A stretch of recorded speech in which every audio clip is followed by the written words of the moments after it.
L'ambiance sonore de cette émission vous est présentée par le groupe Camomille Cancer. Émergence, c'est une émission qui vous fait découvrir des artistes de la scène parallèle qui méritent votre attention. Avec des interviews, des prestations live ou en studio. En deuxième partie, on redécouvre le condensé d'un album vinyle ayant propulsé la carrière d'artistes reconnus professionnellement. Mon co-animateur se nomme Patrick Lamarre et mon nom est Sébastien Fréchette. Vous écoutez Émergence sur les ondes de CHAI FM 101,9.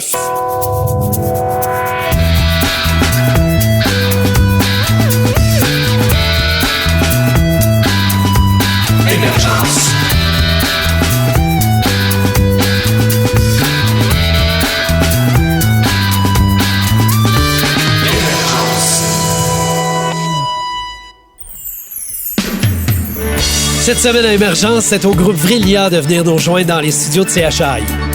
Vrillia, c'est 5 musiciens chevronnés qui ont étudié la musique au cégep et à l'université. Charles William, ayant fait ses études en composition et désireux de faire un projet power metal symphonique, devient donc le compositeur du groupe. C'est lui qui produit les partitions pour les autres musiciens. Alessandro y amène sa touche sur la batterie à partir des rythmes que Charles lui propose.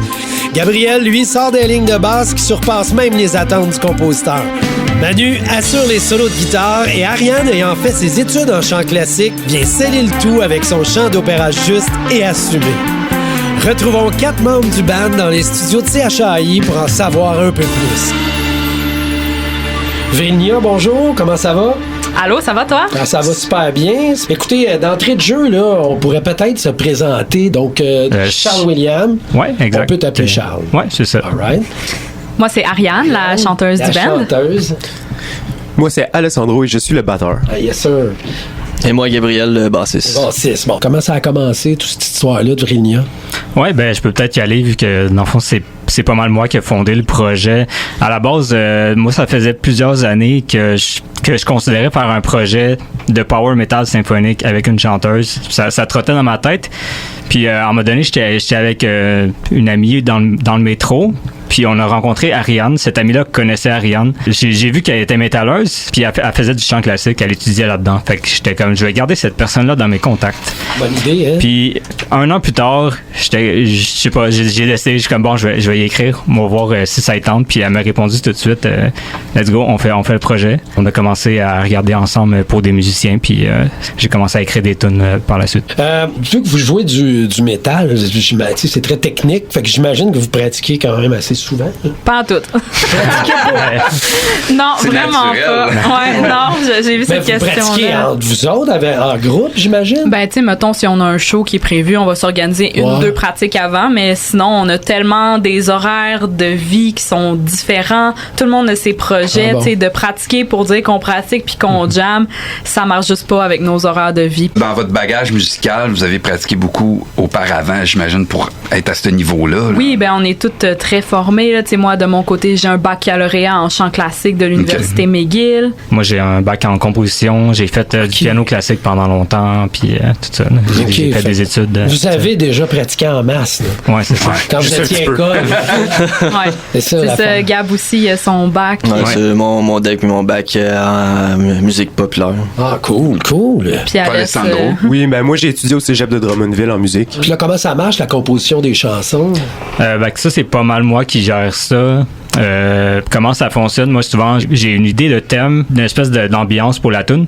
Puis ensuite, je vais vraiment pouvoir partir avec la recherche des motifs musicaux. Fait que plus dans l'instrumental, je vais improviser au piano, à la guitare, puis sortir les premières idées. Ensuite, je vais monter vraiment tout l'ensemble de la pièce instrumentale avec juste une mélodie pour la voix, mais sans paroles. OK. Pour commencer. Puis ensuite, quand tout ça c'est fait, je vais rajouter des paroles que je vais écrire. Puis à la fin, je fais une passe sur l'orchestration. Dans le fond, je réorchestre un peu la tune pour avoir un peu les meilleurs sons d'orchestre. Là. Quand c'est prêt, moi, j'envoie les partitions à tout le groupe. Après ça, chaque membre peut aussi quand même modifier les affaires. Surtout le drum, mettons, je suis pas drummer. Fait que souvent, je mets des affaires très de base juste pour donner une idée. Tu sais, la bass aussi, Gab, il est super bon pour improviser. Fait que lui, il s'amuse pas mal à changer la tune. Il rajoute ses passes, puis c'est super beau. autour. Puis c'est ça, toi, tu couches la base, puis après ça... chacun peut amener son inspiration, puis son expertise. C'est le fun, je veux dire, ça laisse un peu de champ libre pour vous autres, là, tu sais. Mais comment vous faites pour pas vous piler ses pieds? Vous êtes plusieurs guitaristes, là, ce que j'ai vu. Ouais, mais c'est souvent moi qui ai le dernier mot sur les tunes. C'est parce que c'est ça, c'est vraiment moi qui ai la vision artistique qui garde ça dans le band. Okay. Des fois, est-ce que tu composes des choses qui vont être d'un autre style? Ben, c'est sûr qu'à la base, on est un groupe de power metal symphonique, donc c'est sûr que j'ai comme des petites inspirations qui viennent s'infiltrer aussi à travers ça. Justement, quelle chanson vous nous présentez? Invocation, et vous êtes avec Vrilnia.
Revenez-nous après la pause et on continue notre entretien avec Vrilnia. Vous écoutez Émergence sur les ondes de CHAI FM 101,9.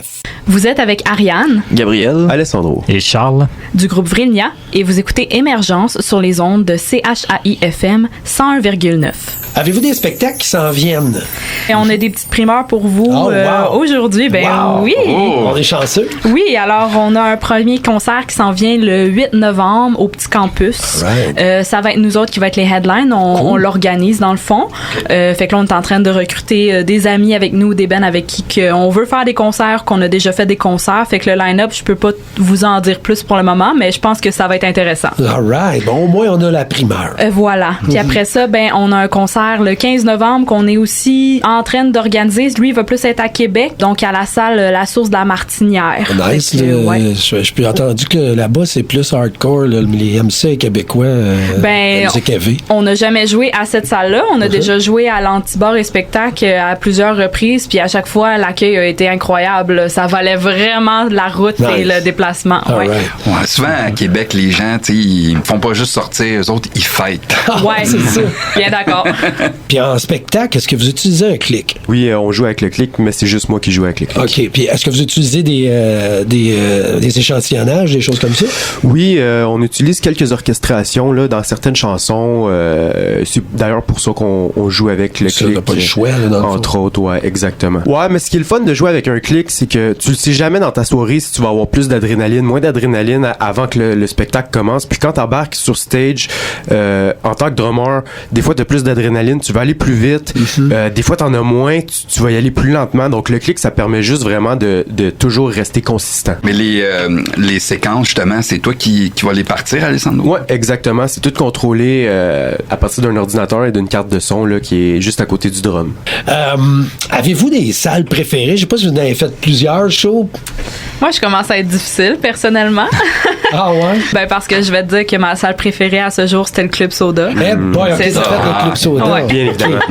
Ben, c'était hot, là, parce qu'il y avait genre un soundman pour la salle puis un soundman pour nos moniteurs. Ah, bon, on n'a ok. jamais eu un son de même. Ben là, je tu sais. comprends, ouais. Fait que c'est pour ça que je dis que c'était un peu difficile. Sinon, on Ouais. a fait quelques shows au Théâtre Plaza aussi. Ah, là. Pour nice. moi, ça avait été vraiment cool. C'est une super salle à Montréal qui fait un peu vieux théâtre avec des gros lustres. C'est une salle qui peut accueillir environ 400 personnes. On a fait notre lancement d'album là-bas puis c'était magique. Là. OK. Ça, le lancement Ça a du d'album, cachet. c'est-tu The Other World? Exact. OK, Ouais. fait que ça, c'est déjà sorti, cet album-là. 2022, ouais. OK, en 22. Vous distribuez cet album-là dans des magasins aussi, sur les plateformes, j'imagine? On est sur toutes les plateformes d'écoute principales, donc toutes les Spotify, Apple Music de ce monde. On est aussi sur Bandcamp, où est-ce qu'on vend aussi nos items de marchandises, t-shirts et autres. Puis on est aussi distribué dans les Sunrise Records au c'est Québec cool, et ça. en Ontario. Ah, c'est le fun, ça. Ouais. Vous utilisez comme un type hybride là, pour l'enregistrement. Vous faites une partie dans des studios, disons, professionnels, mais vous avez aussi un home studio. Ouais, ben moi, chez moi, j'ai mon home studio, mais pour l'album, on est allé au Planet Studio enregistrer avec Patrick Goyette. On a pris un 4 jours, puis on a tout enregistré l'album au drum. Ah, c'est cool, ça. Oui. Combien de café t'as pris dans ce... Beaucoup de café, mais il y avait quelqu'un qui pouvait me faire des cafés à volonté. Là, donc j'en ai profité. Au moins. il y a Bien ça. rentabilisé? Ben C'est oui, il faut. qui, tu sais, vous dites que vous allez dans des studios, tout, c'est qui paye pour ça?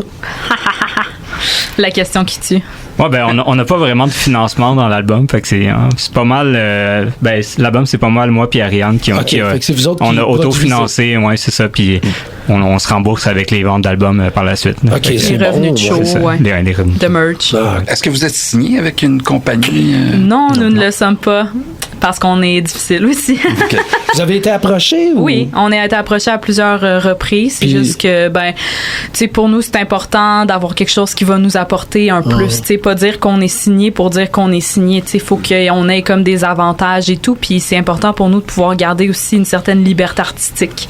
Fait que, tu sais, c'est toutes des choses qu'on considère à chaque fois qu'on a des approches. Puis on se dit, ben, tu sais, si nous, on est capable de le faire, puis ce qu'ils nous offrent, c'est quelque chose de similaire, ben, pourquoi on irait là? Tu sais, le moment où est-ce que ça va être des services que nous, on n'est pas capable de faire, comme d'aller chercher des shows plus gros, tu sais, ça, c'est dans nos objectifs. Ben là, peut-être qu'on va plus considérer, là. Ouais, ben, Ou c'est même ça. des tournées plus Exact. internationales. Oui, là, tu sais. c'est ça, c'est Ouais. dans nos objectifs moyen terme, mettons. Là. Fait que, tu sais, si on a une compagnie qui nous approche puis qui nous dit, ben nous, on peut vous offrir ça, ben là, c'est clair qu'on va s'asseoir puis qu'on va prendre le temps. Là. C'est déjà le temps d'aller écouter une autre chanson. Donc, c'est quelle chanson que vous nous présentez? Alors, on vous présente la pièce Silence in Heaven qui est sur notre album The Other World.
Suivez-nous sur la page Facebook d'Émergence ou sur le web au 1019fm.net sous l'onglet Entrevues. Sur YouTube, j'ai vu qu'Absolution, paru il y a 3 ans, avait 9.2K.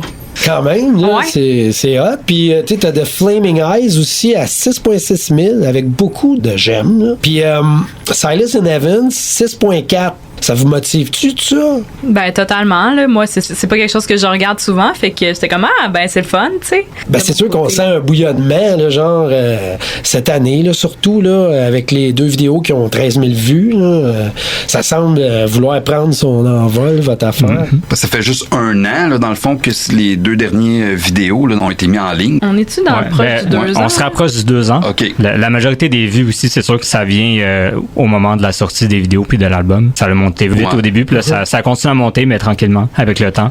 Les deux vidéos qui sont un petit peu plus vues, je trouve qu'ils ont comme, on dirait qu'il y a comme une histoire plus dans le vidéo, si on veut, là, puis ils sortent des autres. C'est qui pense à tout ça, ces vidéos-là? Ben, c'est sûr qu'à la base, c'est une seule histoire à travers l'album qu'on suit un personnage. Fait que chaque chanson, c'est l'histoire du personnage qui vient se rattacher aux vidéos. Après ça, le concept de chaque vidéo, en général, je dirais que c'est avec les gens avec qui on a travaillé, on a fait des rencontres avant la vidéo pour décider un peu comment on allait rendre ça en image, là, en vidéo. Donc, faites appel à des producteurs, un producteur.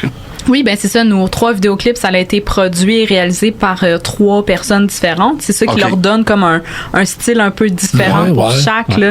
Fait que oui, c'est ça. C'est vraiment le fun. Le premier, Absolution, c'était avec Chris Martin, qui s'appelle.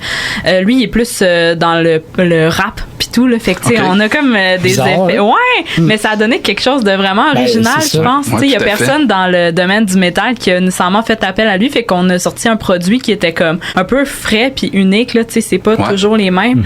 Après ça, pour Flaming Eyes, on est allé avec notre ami Joey Lacerte, qui est photographe. Il voulait se lancer dans le vidéoclip, fait qu'on était comme, OK, on y va. Puis il y avait son collègue aussi, Yuri Baribeau, qui s'est plus occupé du montage après. Puis niveau Silence in Heaven, c'était François Bertrand qui a amené le concept, les acteurs, les effets spéciaux, là. Donc lui, c'était vraiment plus un projet clé en main. Faites-vous beaucoup d'argent avec ça? C'est pour ça qu'on a tous des jobs à part.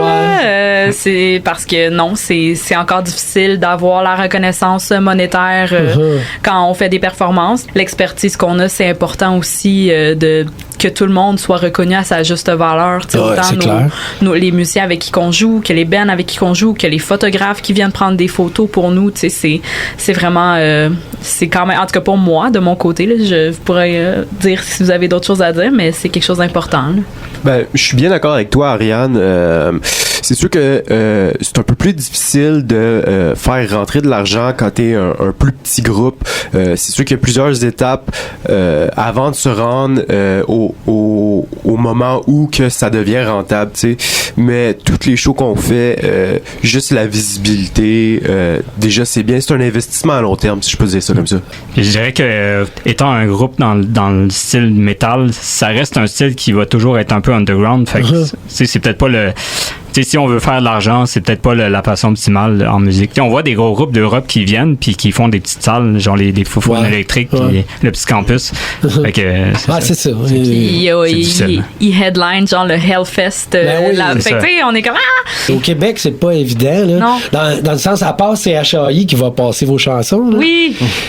C'est que vous pensez que ça peut passer au Québec? On a Pierre Beaubien à Montréal Métal, 101.5. Il essaie vraiment de promouvoir la scène métal. Il s'implique beaucoup aussi dans l'organisation de shows. Fait que lui, de son côté, il fait passer nos pièces quelques fois. Puis on a eu des radios plus des radios indépendantes en Europe aussi là, qui ont fait passer notre stock. On a eu des échos. C'est ça. C'est con, mais on dirait qu'on est plus facile à s'exporter que... Oui, totalement. Je me souviens, je pense que c'est Absolution, nos plus grandes vues, c'est genre au Pérou. Puis on était comme, OK. Les algorithmes de YouTube et de Facebook, ils ont fait sortir ça là-bas. Je sais pas. Donc, Vrilnia, on vous souhaite quoi? Des premières parties internationales dans le meilleur des mondes.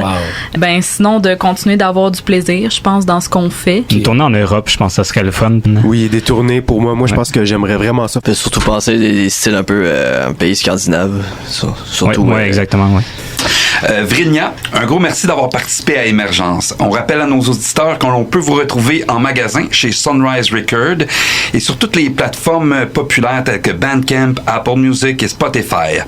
De plus, on peut vous retrouver facilement sur YouTube et sur Facebook où l'on pourra voir les dates et les endroits où vous donnerez vos prochains spectacles. Ce fut un réel plaisir de vous avoir, Vrilnia. Vous êtes vraiment génial. Fait qu'on va vous souhaiter bonne chance dans le futur. Merci à vous deux. Merci.